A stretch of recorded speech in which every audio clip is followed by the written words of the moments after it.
நம் தேவனாகிய இயேசு கிறிஸ்துவினால் உங்களுக்கு கிருபையும் சமாதானமும் சந்தோஷமும் உண்டாவதாக.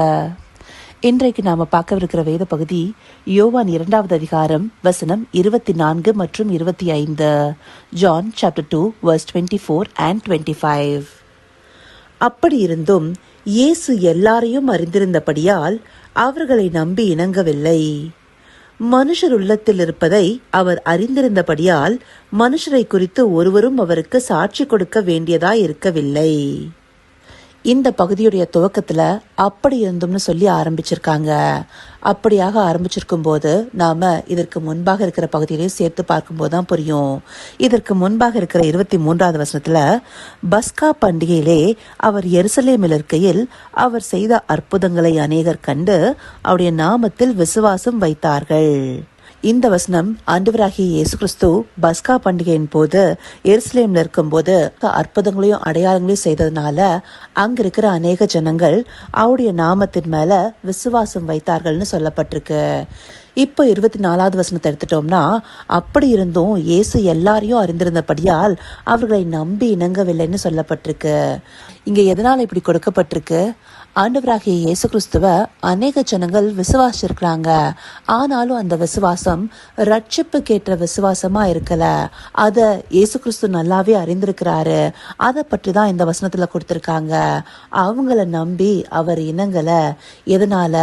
அவங்களுடைய உள்ளத்துல இருப்பத அவர் அறிந்து வைத்திருக்கிறதுனால. வேறொருவரும் அவருக்கு சாட்சி கொடுக்க வேண்டியதில்லை. ஏன்னா அவருடைய விசுவாசம் எப்படிப்பட்டதுன்னு சொல்லிட்டு ஆண்டவராகிய இயேசு கிறிஸ்து நல்லாவே அறிந்தவரா இருக்கிறாரு. பெரும்பாலுள்ள ஸ்திரீ அவருடைய வஸ்திரத்தின் ஓரத்தை தொட்ட போது அந்த விசுவாசம் பெரிதுன்னு சொல்லி அவர் அறிந்திருக்கிறாரு. அதே போல ரோம நூற்றுக்கு அதிபதி அவருடைய நாமத்தின் மேல விசுவாசம் வச்சு நீங்க ஒரு வார்த்தை சொன்னா போதும்னு சொல்லும் போது இஸ்ரவேலருக்குள்ளாரையும் இந்த விசுவாசத்தை நான் பார்த்ததில்லைன்னு சொல்றாரு. இப்படியாக ஒருவருக்குள்ளார இருக்கிற விசுவாசத்துடைய ஆழத்தை தேவன் அறிந்தவராக இருக்கிறாரு. அவருக்கு யாருமே அந்த மக்களை பற்றின சாட்சி கொடுக்க வேண்டியதா இல்ல. அப்போ ரட்சிப்புக்கேற்ற விசுவாசம் உண்மையிலேயே யாரிடத்துல இருக்குங்கிறது தேவன் அறிந்தவரா இருக்கிறாரு. அப்படிப்பட்ட ஆத்துமாக்கள் இடத்துல ஒரு தவிப்பு இருக்கும். தனக்கான ஒரு ரட்சகர் தேவை, மெய்யான ஒரு தேவனை நோக்கி பார்க்கணுங்கிற ஒரு உள்ளார்ந்த தாகம் இருக்கும். ஆனா இந்த பகுதியில விசுவாசிச்சவங்க அவர் செய்த அற்புத அடையாளங்களை பார்த்து விசுவாசம் வைத்திருக்கிறாங்க. அந்தபடியா இருக்கும்போது அற்புத அடையாளங்கள் நடக்கும் போது மாத்திரம்தான் அவங்க விசுவாசம் உறுதியா இருக்கும். அவங்க எதிர்பார்க்கிற அந்த அற்புத அடையாளம் நடக்காத போது அந்த விசுவாசத்துல பின்மாற்றம் அடைகிறவர்களாக இருப்பாங்க. ஏன்னா அவங்களுடைய எதிர்பார்ப்பெல்லாம் தனக்கான ஒரு ரட்சகர் தேவை என்பதில்ல, அற்புத அடையாளங்களோ இல்ல தன்னுடைய தேவைகளோ இந்தபடியான காரியங்களுக்கான விசுவாசமா இருக்கும். இப்படிப்பட்ட விசுவாசம் ரட்சிப்புக்கு ஏதுவாக ஒருவரை நடத்த முடியாது. தேவனை மெய்யாகவே விசுவாசத்துல பற்றி கொள்கிறவங்க அழிவில்லாத வித்தாகிய அவருடைய வார்த்தையினால ஜனிப்பிக்கப்பட்டவர்களாக இருப்பாங்க. அவருடைய நித்திய ஜீவ வசனங்களை கேட்டு அந்த வசனங்களால நடத்தப்படுகிறவர்களாக இருப்பாங்க. அந்த வசனமானது அவங்களுக்குள்ளார கிரியை செய்கிறதாக இருக்கும்.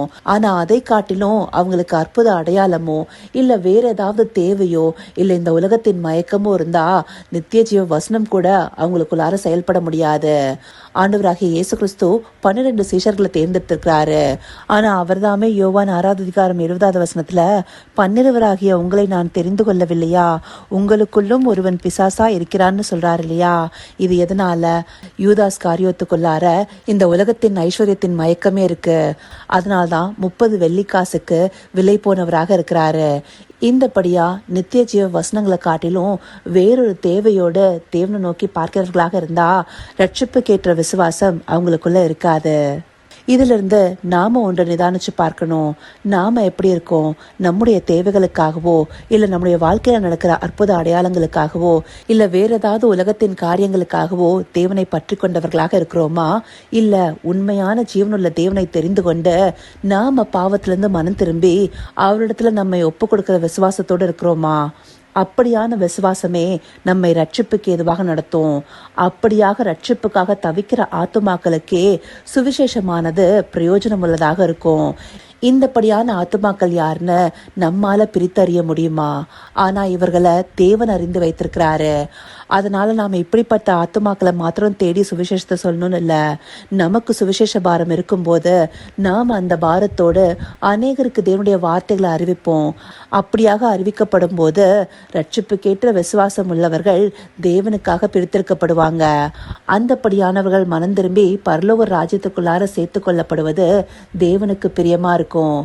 இப்படியான ரட்சிப்புக்கேற்ற விசுவாசத்தை உடையவர்களாக நாம் இருந்து அந்த சுவிசேஷ பாரத்தோட அநேகருக்கு அந்த நற்செய்தியை கொண்டு போய் சேர்க்கும் போது ரட்சிப்புக்கேற்ற விசுவாசமுடையவர்கள் தேவனை நோக்கி திருப்பப்படுவாங்க.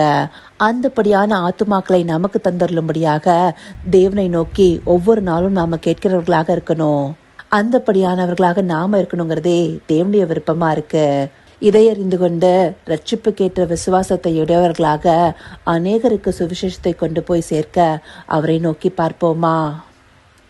கர்த்தாவே, தேவாதி தேவனே, உமக்கே இந்த வேளையில நன்றி செலுத்துகிறோம் ராஜா. அப்பா, ரட்சிப்புக்கேற்ற விசுவாசம் எங்களுக்குள்ளார காணப்படும் போதே உண்மையான சுவிசேஷ பாரத்தோடு அநேகர் இந்த ரட்சிப்புக்குள்ளார நடத்த முடியுங்கிறத இந்த பகுதிகள் மூலமாக எங்களுக்கு காண்பிச்சிருக்கீங்க தகப்பனே. அந்தபடியாய் எங்கள் உள்ளத்தில் இருப்பதை அறிந்திருக்கிற தேவனாகிய உம்மிடத்தில் எங்களை ஒப்பு கொடுத்து உம்முடைய வார்த்தையாகிய வித்தினால ஜனிப்பிக்கப்பட்டவர்களாக அநேகருக்கு உம்முடைய வார்த்தையை அறிவிக்க தேவரீர் எங்களை நடத்தி அருளுங்கப்பா. ஆம் ராஜா, அந்தபடியாக உம்முடைய வார்த்தைகளை ஏற்றுக்கொள்ளுகிற ஆத்துமாக்களை தேவரீர் எங்களுக்கு தந்தர்லுங்க தகப்பனே. ஒரு கூட்ட ஜனங்களை உமக்காக ஆயத்தப்படுத்தும் மக்களாய் தேவரீர் எங்களை நடத்தி அருள போகிற தயவிற்காய் நன்றி செலுத்துகிறோம். சகலவித துதி மகிமை கனம் யாவும் ஒருவருக்கே செலுத்துகிறோம். இயேசு கிறிஸ்துவின் மூலமாய் வேண்டிக் கொள்கிறேன் பிதாவே. ஆமேன், ஆமேன்.